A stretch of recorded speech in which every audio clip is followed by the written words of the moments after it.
It is, what day is it today? January, no, 30th of January, 2025. As you can see, I'm not sitting because, how do I flip camera? I don't know. My desk is gone. Most of my stuff are gone because I'm moving out.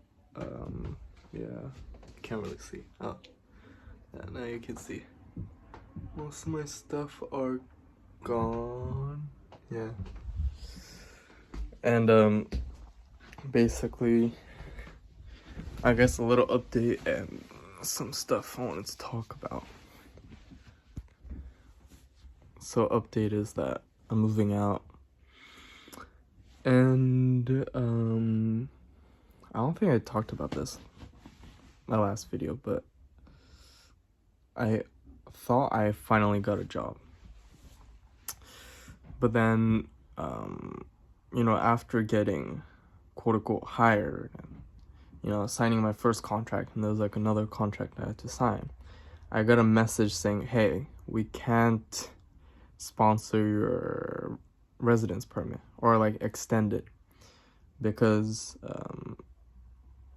when my orientation year ends,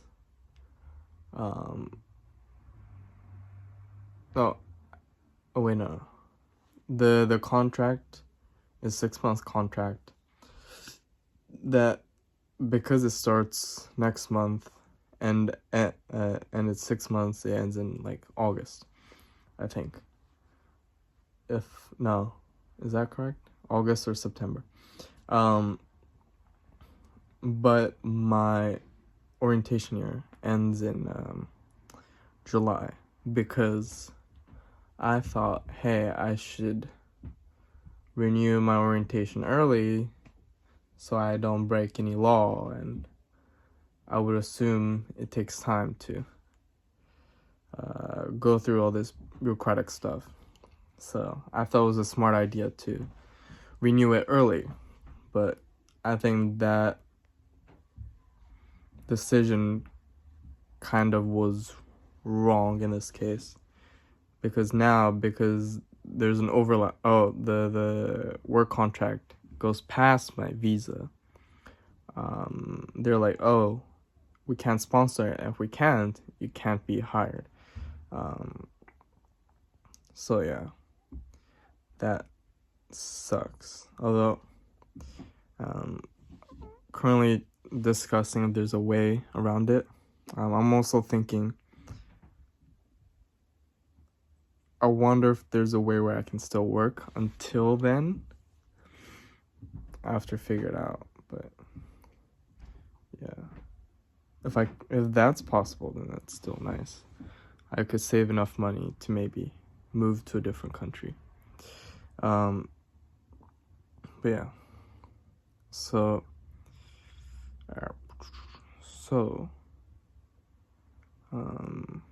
yeah. So that's kind of update. I'm still applying to jobs because I don't know what to do.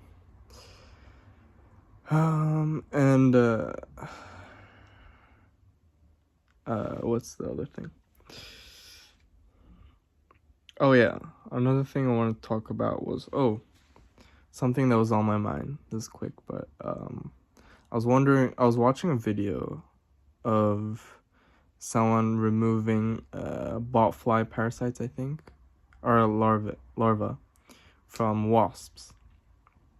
No, they can't be botfly. Well, it was some sort of larva, I think, that has embedded itself into the abdomen of the wasp, and it was like a video like taking care of the wasp. And that got me thinking about, I wonder if parasitology has to do more with cultural values rather than biology, in the sense that technically, if we're not autotrophs, we're all parasites. But parasitology doesn't cover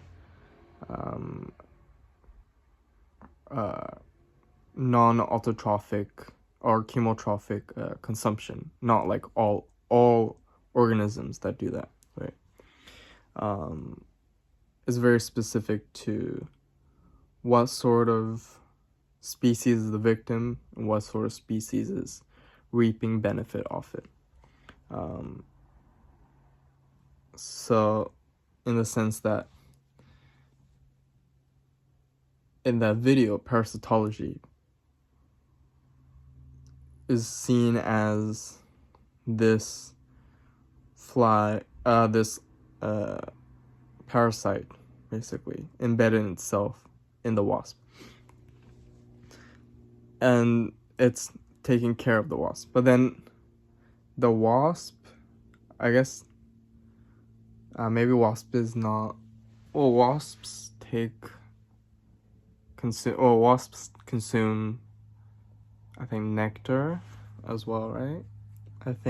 I don't think they're... I don't know if carnivorous is a term, if they eat other insects, but insectivores.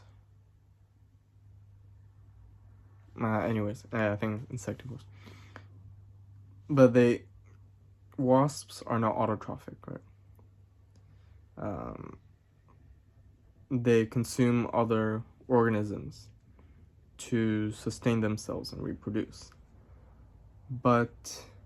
And so, in the same sense, that thing that was embedded in the wasp is just doing something similar. It's consuming another organism to live. It's just how nature works. But we come in and intervene and say that fly is the bad parasite.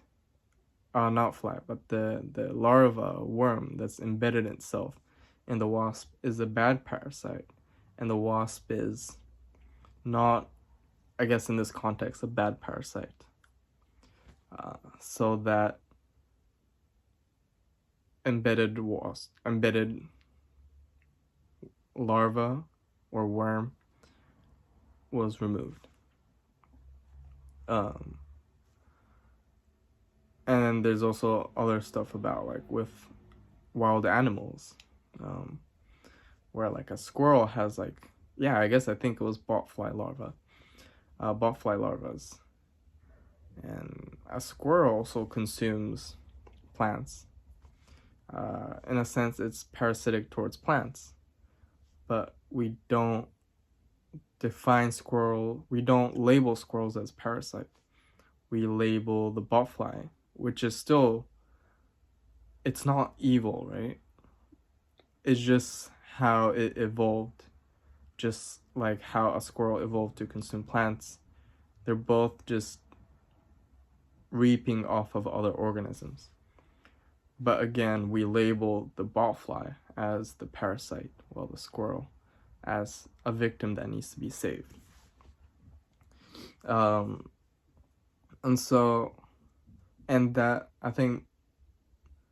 that's probably because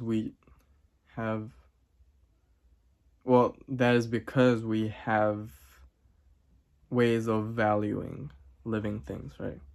That something that's closer to us, i.e. a mammal compared to an insect, would have more value. We could empathize more with it. Probably it feels pain. Maybe it's the fact that squirrels are cute, or that botfly parasites are disgusting. Maybe the method of parasitism, instead of simple consumption, it's embedding itself into the body. Or that a squirrel is more of a herbivore, which seems less destructive, I guess, compared to a parasite. I think there's all these cultural values we have that we embed on species, and therefore, in a context of intervening the life cycle of a botfly by removing it from a squirrel, we say that the botfly is a parasite and not the squirrel. And so I feel that parasitology, in a sense, is very cultural rather than simply biological.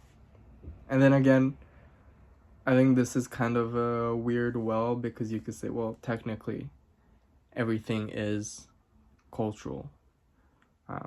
Everything we learn, we choose to learn, or the learnee chooses to provide the knowledge based on our cultural values. So at the end of the day, maybe you could just say this about everything. But then, I don't know. I wanted to be specific about parasitology, because it seems like something that's more broad, or it's the sense that parasites seems kind of like saving. It's always about saving, especially in a more wild environment, when it is as much of a part of a natural system. It's part of the ecosystem as well, right? I would assume, because it evolved that way. So it's interesting that it's still part of the natural process, but we deem it as something we should intervene. And that's why I wanted to mention, parasitology is very cultural rather than simply biological. I think compared to other maybe disciplines within life sciences. Yeah. And then the last thing, I had something else I wanted to talk about. Maybe it was about consciousness. I don't think it is. And it's something I probably talked about before, which is the difference between, right, an artificial thing that can mimic consciousness and actual consciousness. Like, how do you tell the difference? And I feel that in some ways there aren't any difference, that consciousness is more of, I guess, what you do rather than what you have, in the sense that if an artificial consciousness can behave in certain ways, express certain ideas, express certain symbols, I guess, that sort of represent a sense of awareness, who's to say that isn't consciousness already? Because yeah, feel that maybe there is something internal, but I feel like sometimes maybe consciousness is more external, and the internalness of consciousness is just an illusion. But that's it.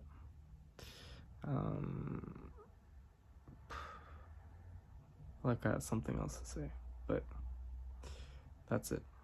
Yeah. So I put my PC away in the storage space, so not gonna record these stuff on my PC for a while.